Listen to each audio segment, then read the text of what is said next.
Hello everyone. Mars Mongala enters into Gemini sign on August the 27th until October the 20th. Life in the fast lane is saying it mildly. Get ready to feel as though you're spinning. There is so much going on.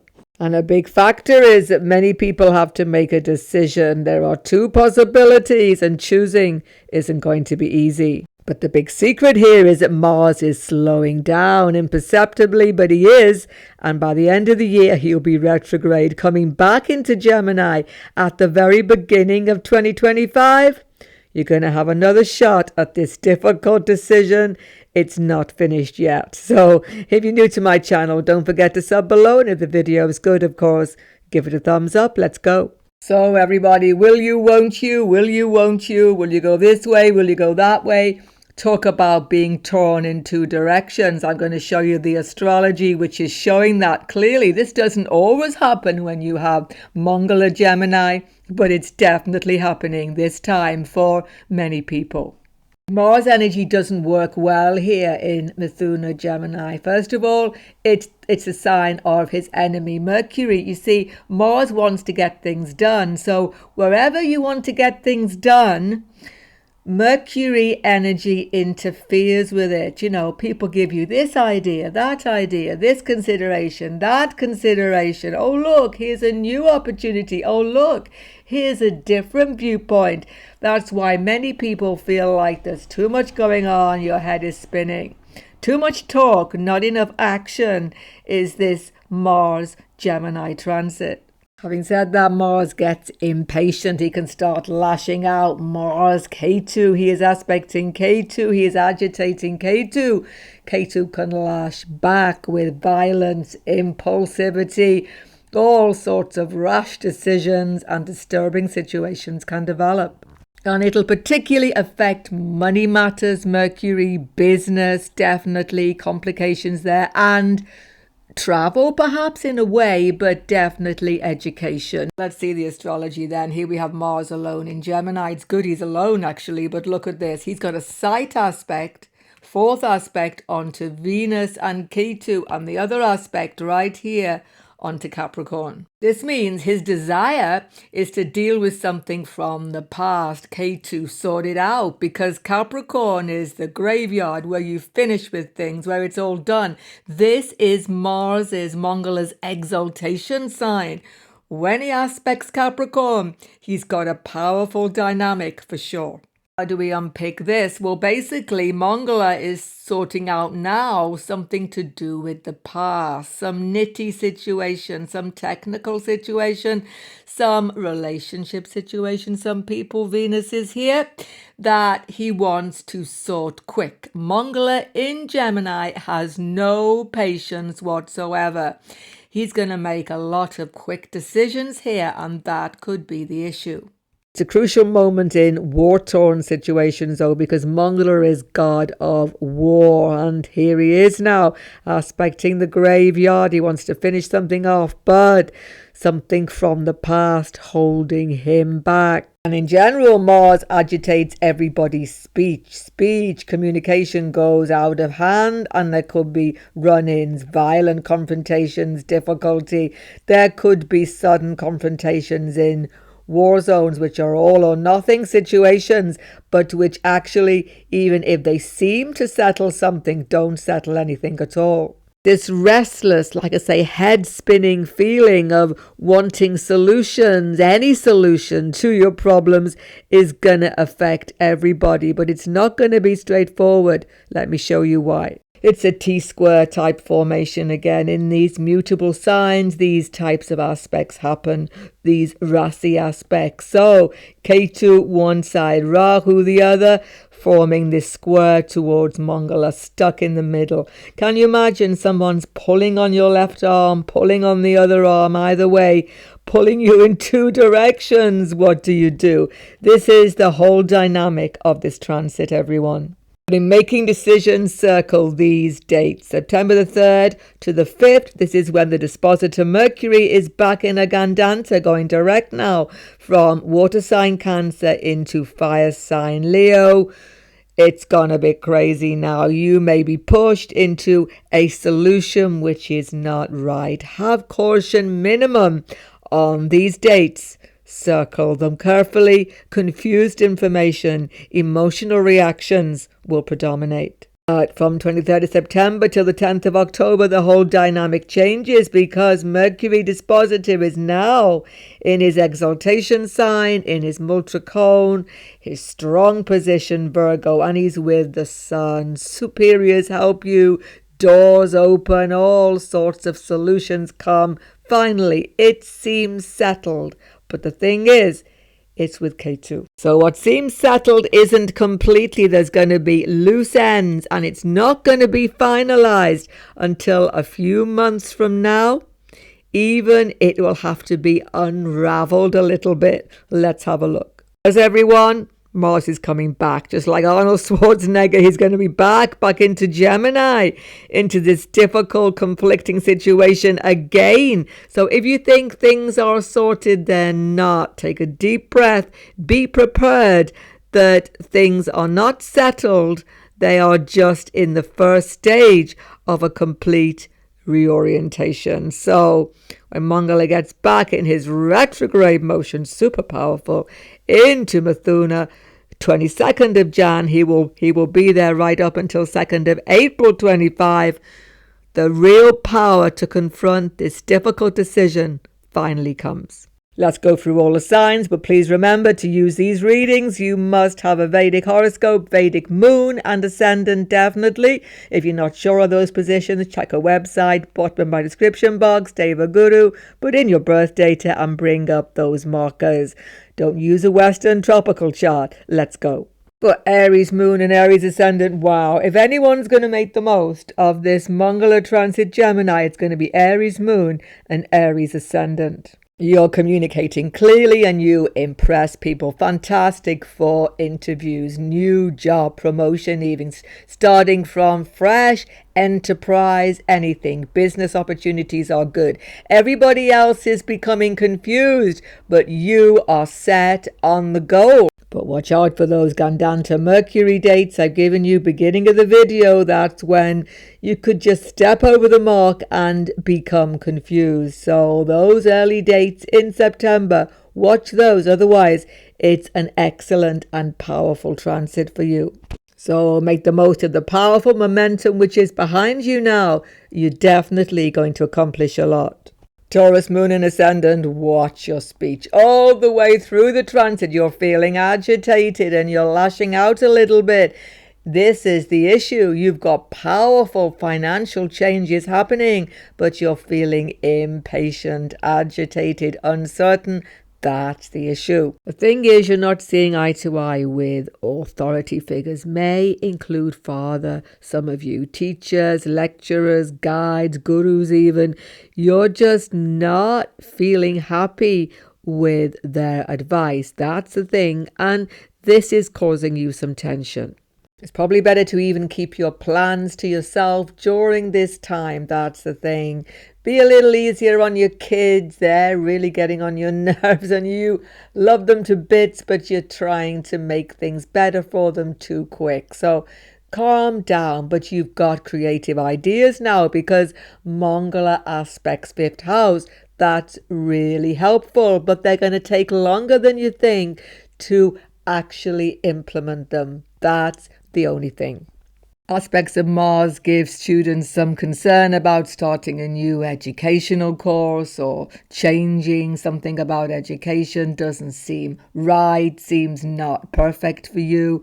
You're becoming agitated, insecure. Don't be. Just go with the flow of it. It will definitely rearrange itself next year when Mangala comes back into Gemini. With your financial dealings, don't make impulsive, quick financial investments, stock market moves, anything about long-term financial planning. Get advice. And as well as speaking slowly, eat slowly as well. Mangala's gone into your second house. You could eat something that doesn't agree with you, that is not good for you, that sort of thing. Or your whole diet could become chaotic. Calm yourself and don't get yourself into any compulsions of any sort. It's a time for relaxation and quiet, even though, like everybody else, that's going to be difficult. Gemini, talk about buzzing, talk about hyperactive, talk about your mind never stopping, especially from the moon and ascendant. You're all powered up to make big changes in your life during this Mangala transit. Many of you have opportunities for new income, but you need to act fast. You cannot delay, and that's a little bit unnerving. Geminis have a nitty dilemma, a very difficult choice about home work situation. This could be business, premises, property, landed interest. This could be home. This could be domestic situation. There's a loss involved and you have to make a quick decision. Do you stay? Do you go? It's very tense indeed. Whatever you do, don't get into arguments, emotional confrontations, especially if it's moon. It's particularly emotional for you and you're not thinking clearly. That's the point. But take it easy. Don't feel too pressured because Mangala comes back into this sign, Gemini, early next year. Check what I said beginning of the video. He's going retrograde, coming back retrograde. Wow. Whatever is not sorted now, whatever is left not quite satisfactory, or you just can't decide, it's all going to be sorted between February, April next year. Positively though, you definitely get yourself fitter, feel full of vitality during this time. Watch for accidents, mishaps though, because you're gadding around all over the place, mentally and physically. It's all go. For Cancer, Moon and Ascendant, you need to just put things on the back burner for a little while. Mangala here shows that your intuition is really strong and everybody else is gadding around here, there, everywhere. So much information, so many changes. You need absolute time to be on your own and think about things. Don't make any impulsive moves while you have Mangala in this sensitive area of your chart. Workplace gets stressful, superiors agitate you, it's all coming onto you and you just don't know what to do. What you have to do is not confront it openly. Spend time alone, peacefully, and don't get too agitated. You can have sleepless nights, because anxiety becomes strong, particularly with the moon. And your health, there may be some health issues coming up, but you have to understand all of these things are going to calm down pretty quick. And karma, you become, it's going to be good. Okay, so let all of the agitation happen around you. Don't become pulled into it. That's the key thing. Students, wow, it's a really good time. Be on your own, plan ahead, sort out your whole academic agenda. You can accomplish a lot. Leo, Moon and Ascendant, you're feeling revitalized. The Sun, your Lord, is in your side. Mangala, favorable planet, Yoga Karaka, is in the 11th house of your chart. You're all geared up to begin something new. It's a bit tense with your spouse as well because the Sun, your Lord, opposes Saturn, 7th house. So you have to make big decisions and sometimes you feel like even spouse isn't helping you, or maybe colleagues, business partners are putting a lot of pressure onto you. So it's a very pressured time and you're getting a lot of, let's say, push from other people to make big changes. But take your time. Don't push yourself. If you feel it's not right, then maybe it's not the right time. You might have to take financial risk as well. There can be financial losses. There can be big changes about wills, legacies, investments, inheritances, stock market deals. It's an all or nothing situation. It seems really, really heavy going. But here's the thing.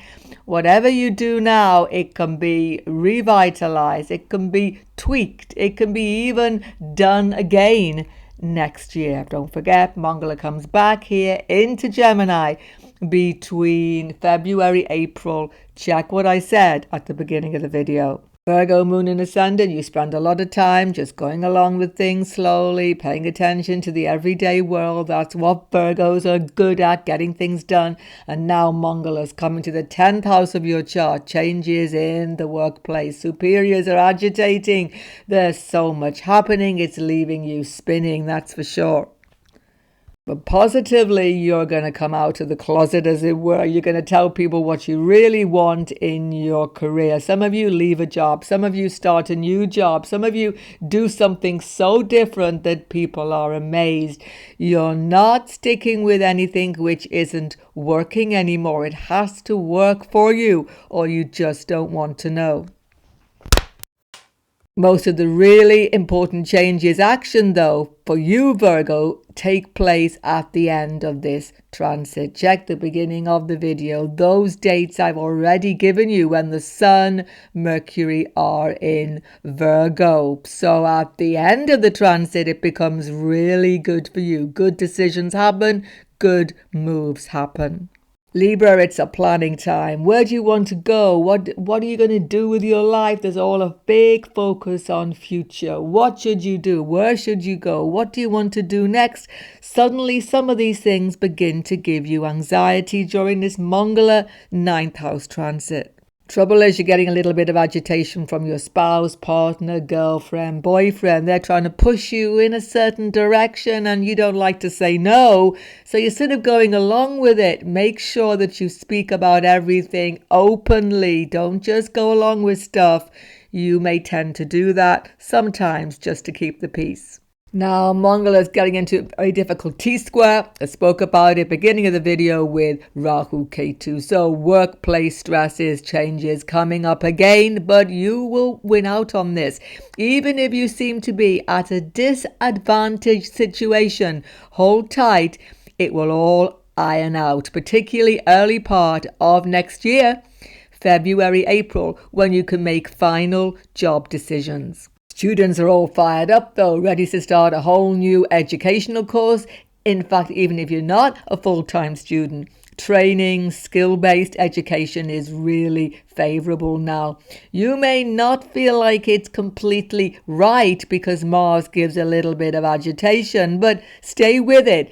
It's got lots of power, lots of potential. Scorpio, moon and ascendant, what a powerful phase for you now. Your Lord Mangala's gone to the 8th house. You'll be keeping everything secretive. You'll be doing secretive maneuvers, business deals, everything.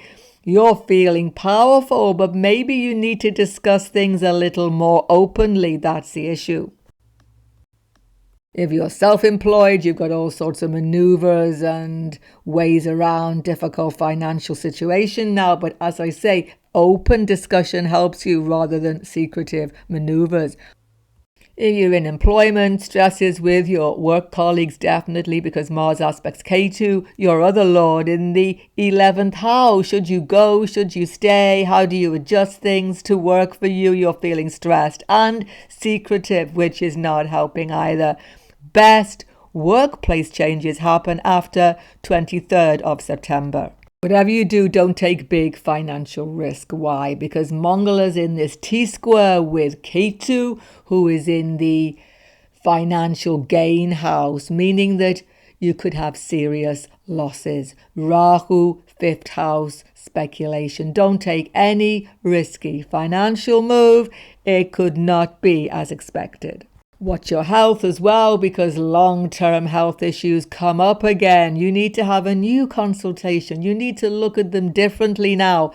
Mars gives you the power to absolutely do this from this powerful position, 8th house. But wow, it's so good for students. Anybody studying, starting a new course, particularly research orientated, you get off to a fantastic start during the transit. Sagittarius, moon and ascendant, Mangala's gone to an angular position in your chart in the 7th house, but he's very weak here. So lots of other people putting pressure on you, spouse putting pressure on you. If you're in any new relationship, girlfriend, boyfriend, anybody's putting pressure on you to do something which you may not want to do. That's the issue. If you're self-employed in any business situation, you'll feel pressure by market changes now to make big changes, but take it slowly. Don't get yourself pushed into a corner. Mongola's weak here, but he's going to come back, giving you new options in your whole business situation, February to April next year. Check what I said at the beginning of the video. If you're traveling now on the move, there may be some issues there because 12th house lord has gone 8th to himself. So take it easy. Don't do anything impulsive when you are traveling. Slow and steady is the way. And the big dilemma choice that I spoke about beginning of the video, check it out. Everybody's facing some big choice. It's about home-work balance. You want to put all of your effort into the home, but the workplace is calling you. You've got to get this balance right, but don't make any precipitous moves. It will all sort out between February, April next year.